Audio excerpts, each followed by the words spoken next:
विष्णु भगवान के पास। विष्णु भगवान बोले क्या हुआ, पता लगा सत्संग की महिमा? अरे बोले महाराज आप अच्छी आफत फंसाते हो, जिससे पूछो सत्संग की महिमा क्या है सोई मर जाता है, वो तो बड़ी कुशल है, कोई पीटता नहीं है, नहीं तो हड्डी पसड़ी तोड़ देवे। विष्णु भगवान बोले नहीं नहीं, अब एक अंतिम जगह और। कहा? एक राजा है, राजा के घर पर अभी अभी बच्चा हुआ है, बेटा। राजा से मत पूछना, उस बेटे से जाकर के पूछना सत्संग की महिमा क्या है। नारद जी बोले महाराज बस करो, हमें नहीं जानना। बोले क्यों? बोले गिरगिट और तोता में तो पिटे नहीं, कहीं राजा के बेटा से पूछा कि सत्संग की महिमा क्या है, वो कहीं मर गया तो राजा इतनी मार मारेगा फांसी पे चढ़ा देगा, पूरी बाबागिरी निकल आई। इसलिए महाराज ना हमें जानना है ना हमें प्राण आफत में डालना है। विष्णु भगवान बोले नहीं, हमारी आज्ञा है, आप जाइए जाकर के पूछिए। नारद जी ने कहा अब आपकी आज्ञा है, टाल नहीं सकते। नारद जी गए डरते डरते, राजा से बोले हमें आपके बेटे से मिलना है, आशीर्वाद देना है। राजा बोले दे दो महाराज। गए नन्हा सा बालक, हाथ जोड़ करके नारद जी डरते डरते पूछने लगे भैया वैसे तो हमें भरोसा है कि कहीं तुम भी टबक मत जाना, अब जो होना होगा सो देखा जाएगा, प्रभु की आज्ञा है, मना कर नहीं सकते, तुम ही बता दो, हो तो तुम बच्चे बोलोगे क्या? फिर भी पूछते हैं बताओ भैया सत्संग की महिमा क्या है? वो बालक इतना सुनते ही हंसन, बोलो कुछ भी, सत्संग की महिमा क्या है? वो बालक हंसता हुआ बोला महाराज यही सत्संग की महिमा है। बोले क्या? बोले पहले जब आप आए थे तब हम गिरगिट थे, आपने सत्संग कहा तो प्राण छूट गए, तो हम तोता बने महात्मा के घर, लेकिन जब आप दोबारा आए और दोबारा में पूछा सत्संग क्या है तो प्राण छूट गए। और ये क्षण भर सत्संग का अर्थ है कि हमें राजा के जन्म घर पर पुत्र होने का सौभाग्य प्राप्त हो गया। ये सत्संग की बात, इतना विराट हमारा सत्संग का प्रताप। एक बात बोले सनातनियों, मेरे पागलों, ये हमारा सौभाग्य है कि हमें सनातन धर्म में जन्म लेने का मौका मिला। ये इतना व्यापक, इतना बड़ा है। अरे और मजहबों वालों के पास में तो एक ही किताब है, एक ही भगवान है। अपना सनातन देखो कितना व्यापक है। 4 वेद, 6 शास्त्र, 18 पुराण, उपनिषद, गीता, महाभारत और यहाँ तक की 33 कोटि के देवी देवता, ये हमारे सनातन की महिमा है। धन्य है सनातन। और इसमें सत्संग की एक बात और है, जो भी सत्संग सुनता है, सत्संग में बैठता है, सत्संग में आता है भैया, उसको 7 लाभ होते हैं। कितने? बोलिएगा जरा जोर से, अरे जोर से बोलिएगा। 7। अच्छा एक बात बताओ, भूख तो नहीं लगी तुम्हें? तो काहे कंजूसी कर रहे हो भैया? बोलो जय सिया राम। अब बताओ सत्संग सुनने से कितने लाभ हैं? कौन कौन से? कह दो महाराज वही पता होता तो हम कथा न बांच रहे होते। आप काहे को बुलाते हैं? हाँ जी या ना जी? वैसे एक बात बोले, राजस्थान के लोग होते बहुत बढ़िया है, बहुत अच्छे होते हैं राजस्थान के लोग। सुनिए सत्संग के 7 लाभ। पहला लाभ क्या है? विचार की शुद्धि। कई लोगों का प्रश्न होता महाराज जी हमारा मन बड़ा विचलित रहता, बहुत गंदे विचार आते, बड़े परेशान रहते। अच्छा कोई बात नहीं भैया, बहुत ज्यादा परेशान रहते, गंदे विचार आते, घबराओ मत। एक घड़ी आधी घड़ी आधियों में पुनियाद। एक घड़ी 24 मिनट, 24 मिनट नहीं तो 12 मिनट। 12 मिनट नहीं, पूरी कथा नहीं तुम सुन सकते, 1 मिनट आकर कथा में बैठ जाओ। जरूरी नहीं तुम हमारी कथा में आओ, अपने घर पर रामचरितमानस खोल करके बैठ जाओ, खुद भी सत्संग करो, पूरे परिवार को भी करवाओ। भैया पहले का आप लोगों को पता हो, याद हो, हमें तो बहुत याद है। पहले घर में रात को जब ब्यारी हो जाती थी ना, ब्यारी जानते हो ना, रात का भोजन जिसे हमारी बुंदेली में बयारी कहते हैं, ब्यारी हो जाती थी ना, तो रात को फिर दादाजी मोटा सा चश्मा लगाकर रामायण पढ़ते थे। आग जल रही होती है और पूरा परिवार बैठकर सुनता था। और जब से आग लगी, जब टीवी और बीबी चली, हनुमान जी भैया टीवी से तो हनुमान जी बचा दो। अब टीवी का भी जमाना चला गया, अब आ गया मोबाइल का जमाना। आदमी इस मोबाइल में ऐसा फंस गया, वो नहाने भी जाता है तो बाथरूम में मोबाइल ले जाता है।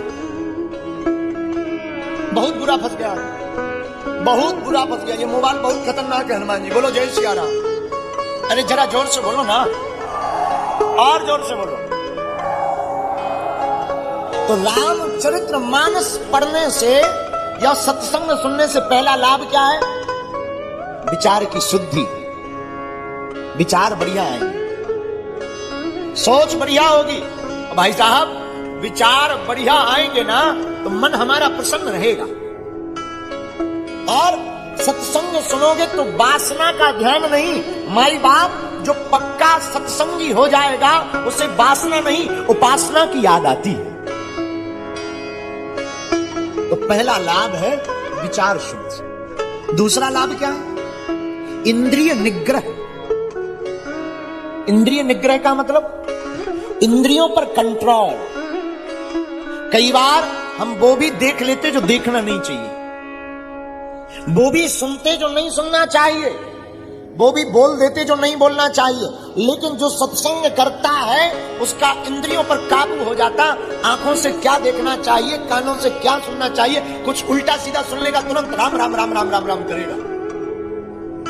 कुछ उल्टा बोल देगा तुरंत राम राम राम राम। क्षमा करो हनुमान जी महाराज, सीताराम। माई बाप, तो दूसरा लाभ है सत्संग का इंद्रिय निग्रह, इंद्रियों पर कंट्रोल। तीसरा लाभ क्या है? दृष्टि दोष कम, नजर सुधर जाती। दृष्टि मतलब आंख, कि आंख भैया बहुत खतरनाक। पूरा खेल तमाशा इसी आंख का है। ये जो पुतली है ना, पूरा तमाशा इसी का है। इस आंख को बेहतरीन रंगीन देखने का बहुत ज्यादा शौक है। इस आंख को बहुत फेशियल पेंटिंग पेंटिंग लगाकर देखने का बड़ा शौक है। ये आंख बड़ी खतरनाक है। माई बाप, आंख अगर सुधर गई कि क्या देखना, कब देखना, किनका दर्शन करना, वो आदमी जीते जी मुक्त हो जाता। तीसरी बात इसी में, आंख देखने यथा दृष्टि तथा सृष्टि। आप जैसा देखेंगे वैसा संसार आपको दिखाई पड़ेगा। तो तीसरा लाभ है दृष्टि दोष से मुक्ति। चौथा लाभ क्या है? बहुत से लोग आते हैं, गुरुजी हमारा मन बड़ा विचलित रहता, मन स्थिर नहीं है, पूजा में मन नहीं लगता, मन बड़ा चंचल है। माई बाप, मन चंचल हो तो घबराना नहीं। आप सत्संग की आदत डाल दीजिए, आपका मन स्थिर होने लगेगा। धीरे धीरे धीरे धीरे आपके मन पर रसरी आवत जायते सिल पर परत निशान। जैसे बार बार रस्सी खींचने पर कुआं के ऊपर पड़े हुए पत्थर पर निशान बन जाता है, वैसे ही हमारे मन में भक्ति का भी निशान बन जाता है। बोलो जय सिया राम। ये चौथा लाभ। पांचवा लाभ क्या है? मनुष्य की बुद्धि की शुद्धि। बुद्धि शुद्ध कैसी हो, कैसे हो? बुद्धि बुद्ध कैसे बने, बुद्धि प्रबुद्ध कैसे बने? माई बाप, ये तभी संभव है जब आप सत्संग सुनेंगे। रामचरितमानस कहती है, पढ़िएगा चौपाई कभी।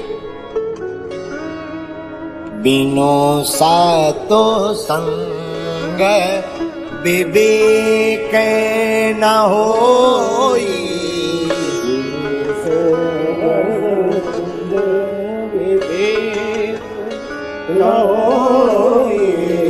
बिनो सातो संग विवेक न होई।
होती है, आप कथा में जब तक बैठेंगे नहीं तब तक आपका विवेक बलवान नहीं होगा, और विवेक जागृत नहीं होगा तो बुद्धि शुद्ध नहीं होगी, बुद्धि शुद्ध नहीं होगी तो आप प्रबुद्ध नहीं होंगे। लेकिन कथा में बैठने लगेंगे तो बुद्धि जाग जाएगी और बुद्धि शुद्ध हो जाएगी और बुद्धि प्रबुद्ध भी हो जाएगी।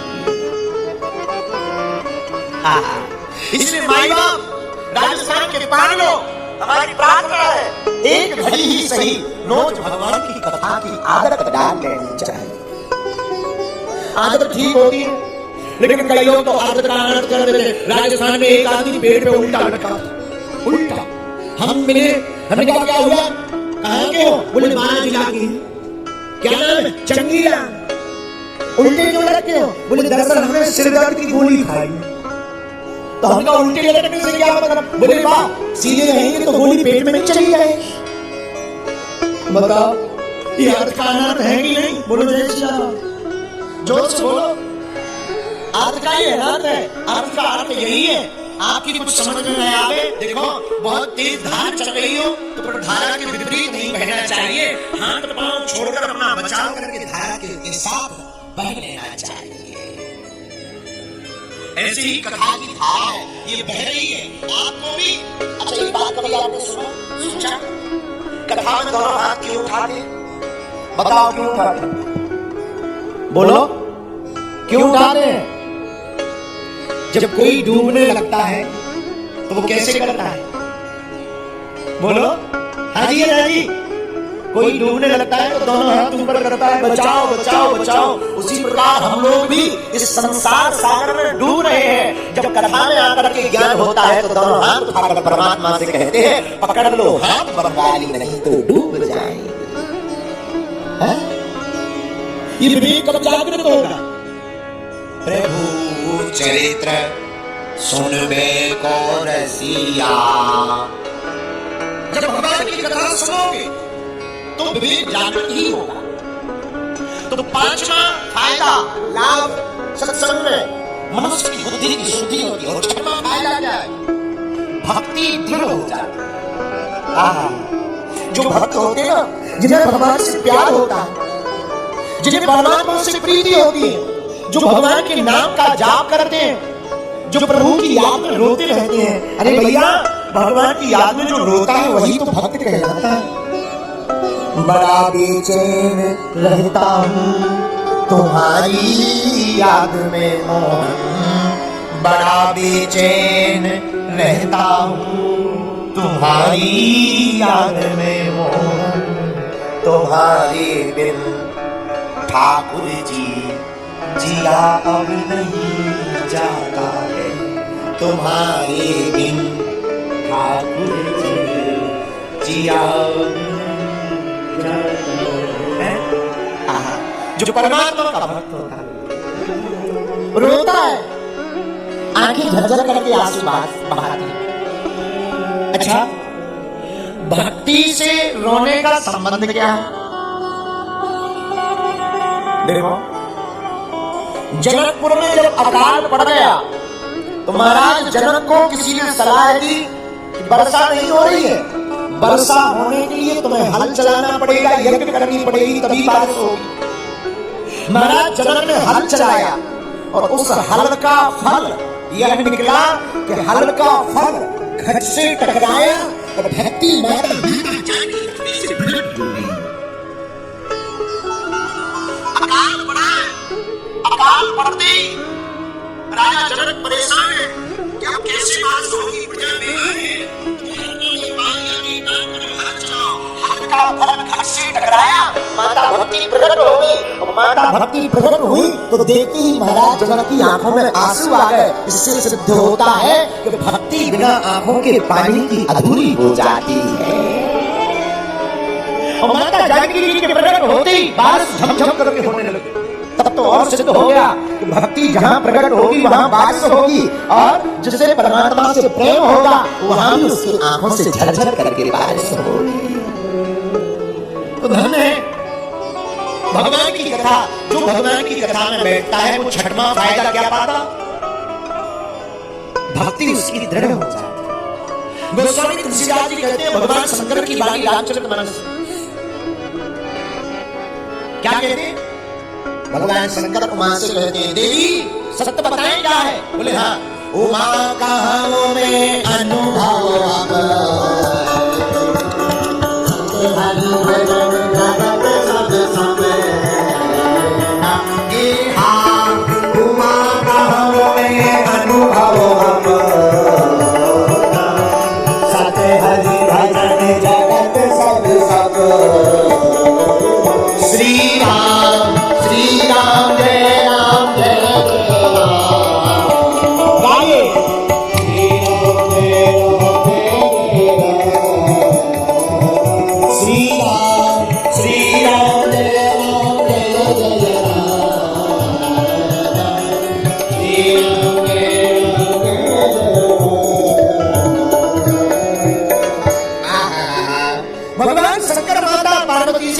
देवी उमा कहूँ में अनुभव अपना। क्या हो? सत्य हरि भजन जगत सब सपना। सत्य केवल परमात्मा का भजन है, बाकी सब बेकार है। राम नाम ही सार है, बाकी सब बेकार है। एक बात बोले कह दो, बोलो। पैसा आदमी को ऊपर ले जाता है, लेकिन आदमी पैसे को ऊपर नहीं ले जाता। पैसा आदमी, अगर पैसा होगा जो साइकिल से चल रहा पैसा वाला हो जाए तो हवाई जहाज से चिल गाड़ी से फुर्र उड़ेगा। हाँ जी, अरे बोलिएगा। हाँ तो क्या है? पैसा आदमी को ऊपर ले जाता है, आदमी पैसा को ठंड ऊपर नहीं ले जाता। आप कितना भी धन कर लो, धन चाहिए। हे कुबेर, कई लोग तो कुबेर भगवान की इतनी पूजा करते हैं, कई बार कुबेर भगवान को लगता है हे भगवान ओम जय लक्ष्मी माता। देखो दीपावली आएगी, घर घर ओम जय लक्ष्मी माता।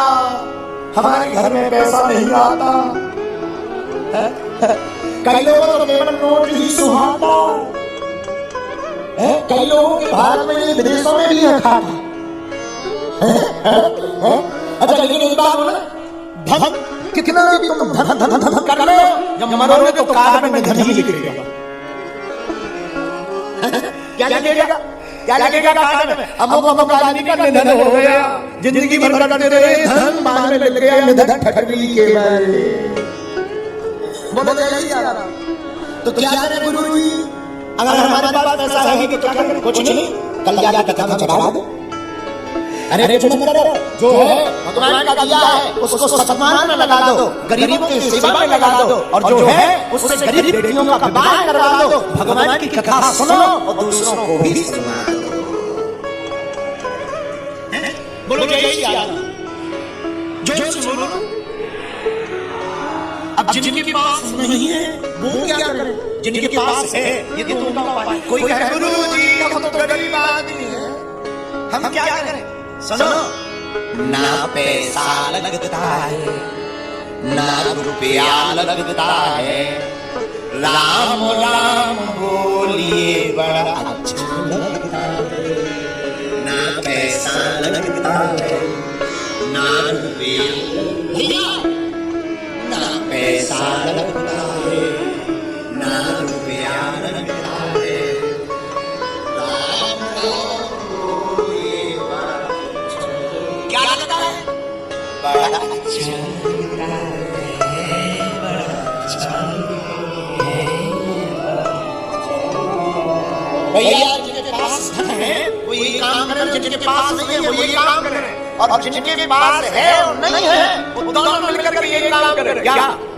राम राम बोलिए बड़ा, बोलो बोलो राम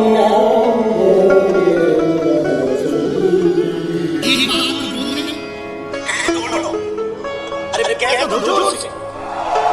राजस्थान के पागलो हमारी सुनो, अपने घर के बाहर सीताराम लिख दो, एक लाल झंडा लगा दो। पूछो क्यों? पूछो। रामायुधे अंकित गृह शोभा बरनी न जाए, नव तुलसी का वृंद तहे देखे हर्ष कबीरा। हनुमान जी जब लंका गए तो लंका में पूरी लंका घूमे, कहीं हनुमान जी का मन नहीं लगा, अच्छा नहीं लगा माय डियर। लेकिन जब बजरंगबली विभीषण के घर के सामने गए क्या देखते हैं? रामायुधे अंकित गृह, राम राम लिखा है, राम जी के चिन्ह बने, आयुध बाण, शोभा बरनी न जाए। इस घर की शोभा का वर्णन नहीं किया जा सकता। लाखों करोड़ों रुपयों की आप कोठी बना लीजिएगा, पर लाल झंडा सीताराम तुलसी का पौधा बाहर नहीं होगा, फीका फीका लगेगा भाई साहब।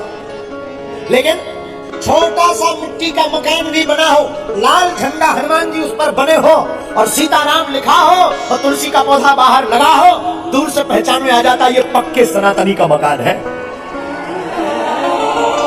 रामायुधे अंकिता गृह शोभा बरनी न जाए, नव तुलसी का वृंद तहे देख हर्ष कबीरा।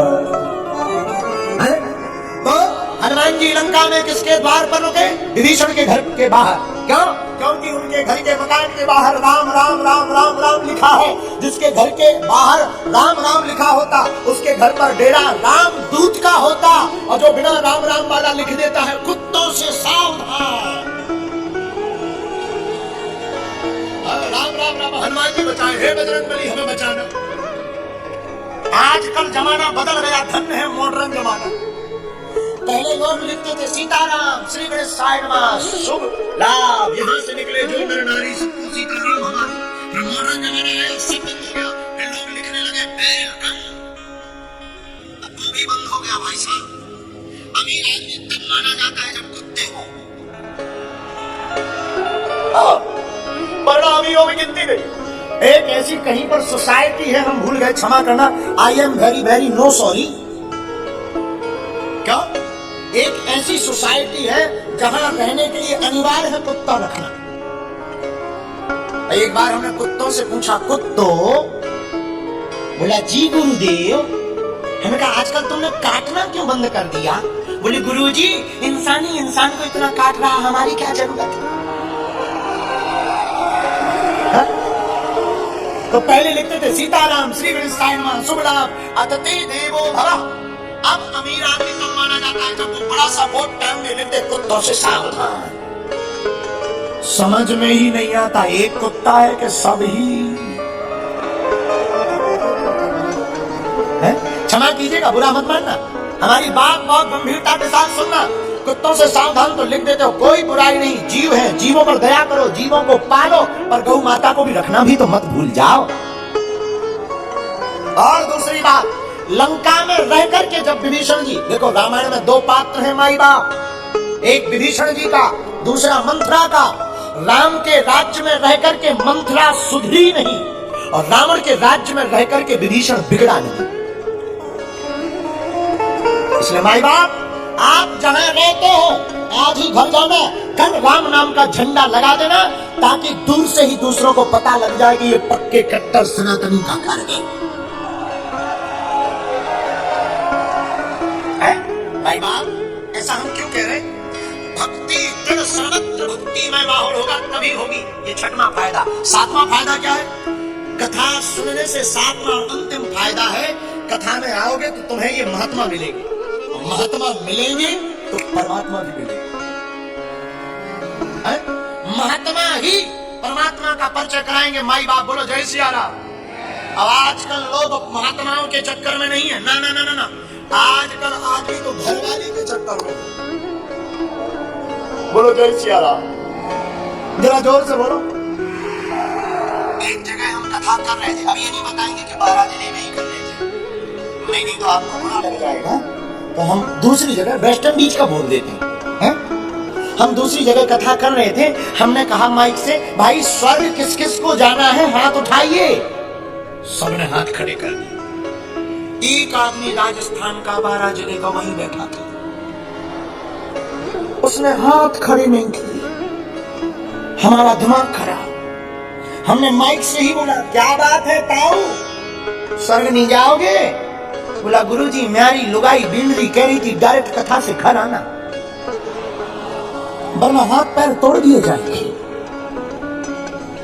इसलिए महाराज हमको स्वर्ग नहीं जाना, इन लोगों की तो घरवाली ठीक है, हमारी बहुत टेंशन है। अब ये मत पूछो कि वो 12 जिले का ही था, सुना तो है कि चंगीलाल यहीं था। लुगाई का नाम बिरदी का नाम शायद मम्मी माई है, माई बाप। ये तो विनोद की बात है। कथा में आप आओगे महात्मा मिलेंगे, महात्मा मिलेंगे तो एक दिन तुम्हें परमात्मा भी मिलेंगे। बोलो जय श्री राम। इसलिए हनुमान जी कहाँ हैं?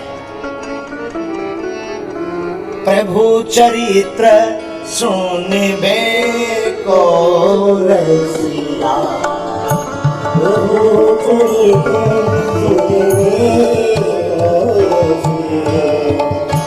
जिन प्रेम किया तिन पाया, जिन्होंने प्रेम किया वो परमात्मा को पा गया माई बाप।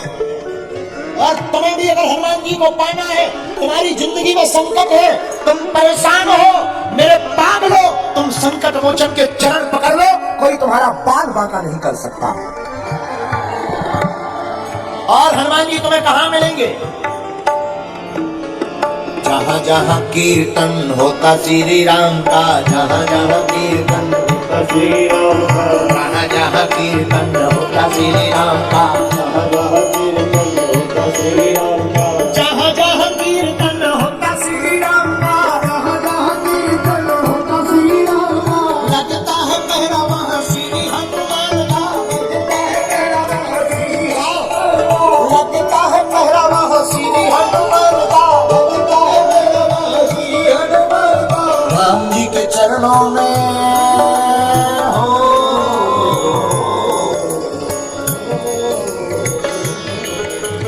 राम जी के चरणों में इनका ठिकाना, क्षमा क्षमा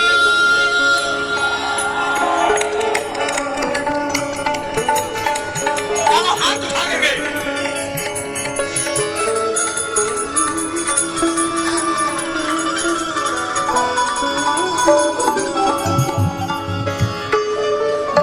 वीर हनुमाना वीर हनुमाना वीर हनुमाना वीर हनुमाना। तुम लोग बहुत कंफ्यूज हो, गाते नहीं हो, क्या बात है? गले में दर्द है क्या? गाली तो बड़ी जोर जोर से बकती है, उठा ले दोनों हाथ। वीर हनुमाना वीर हनुमाना वीर हनुमाना, क्षमा क्षमा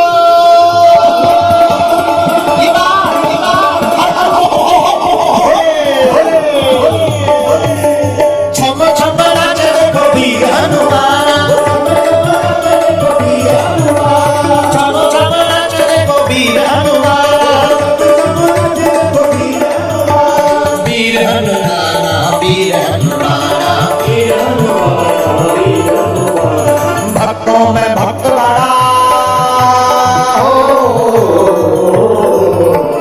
भक्तों में भक्त बड़ा दुनिया ने माना।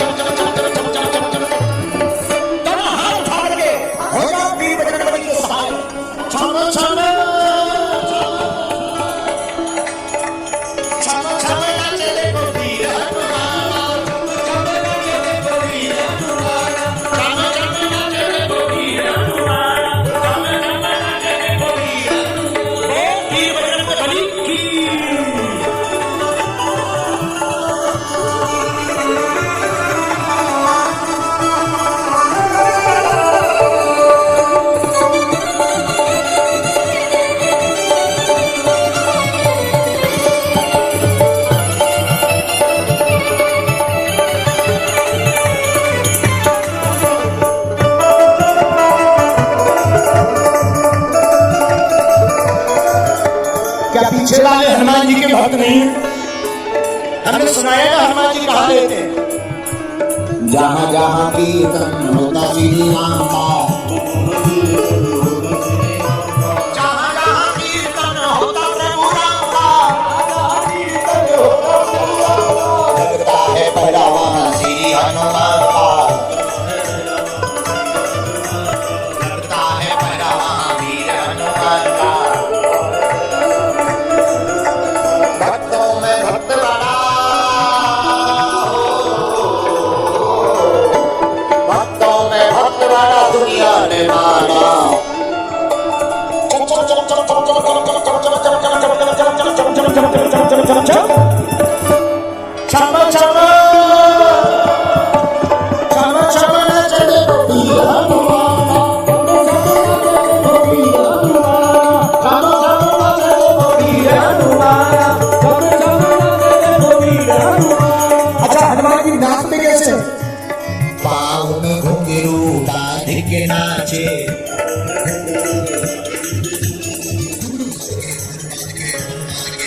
राम जी ने भी देखो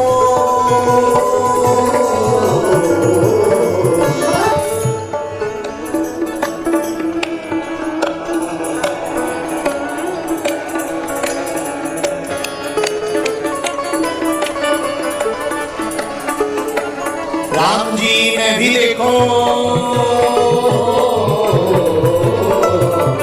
राम जी ने भी देखो खूब पहचाना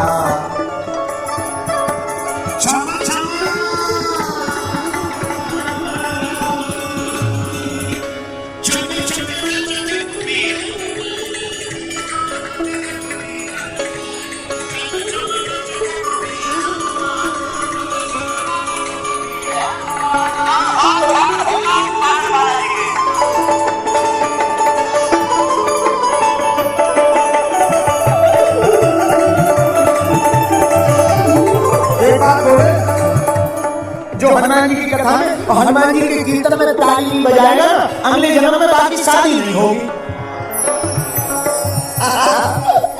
ये तो मजाक की बात है पर ध्यान रखो।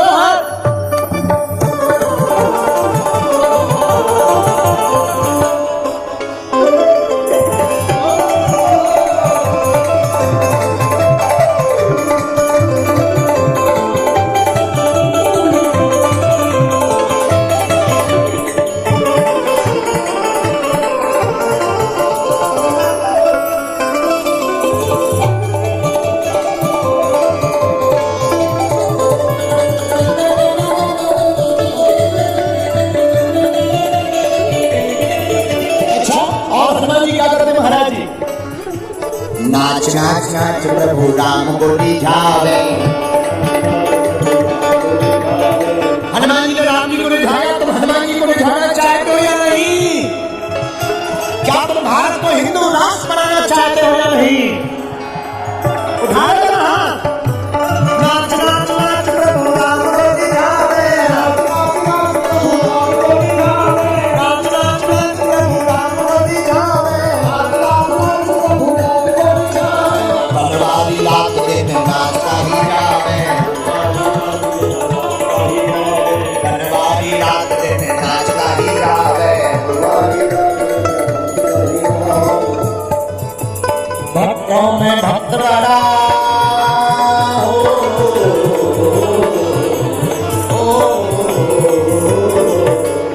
भक्तों में भक्त बड़ा दुनिया में माना।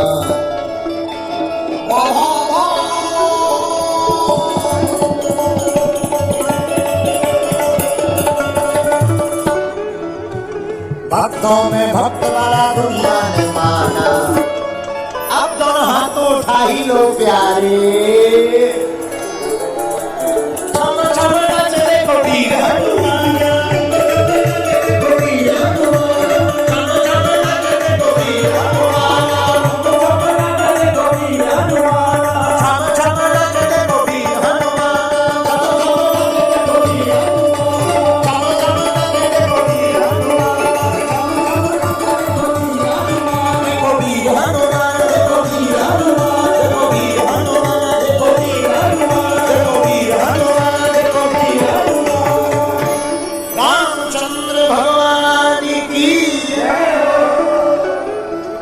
छम छम नाचे देखो बैठ जाओ। हनुमान जी कहाँ हैं? प्रभु चरित्र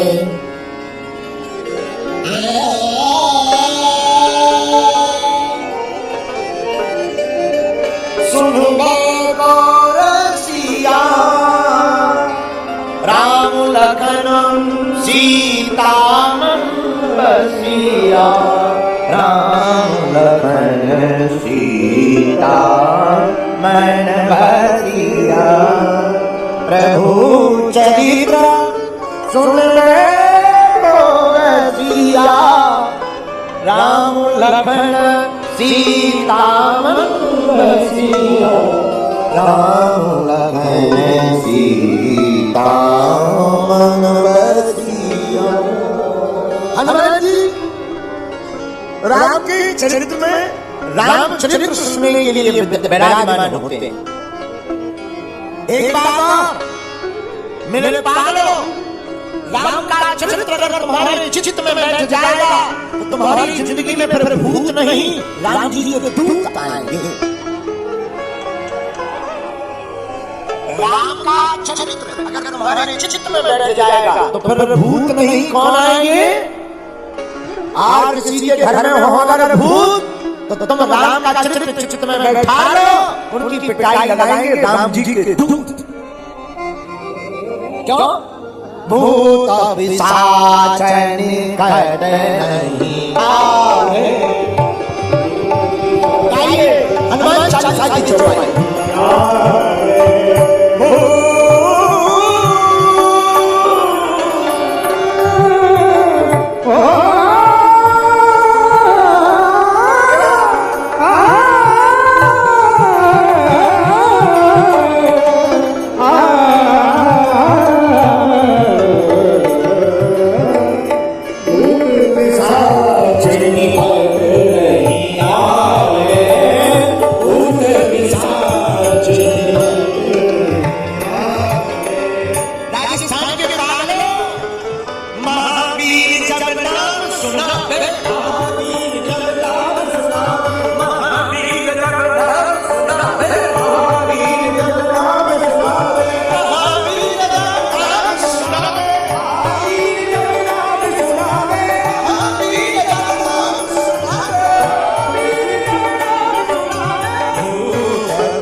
भूत भाई भाव वाला नहीं होता।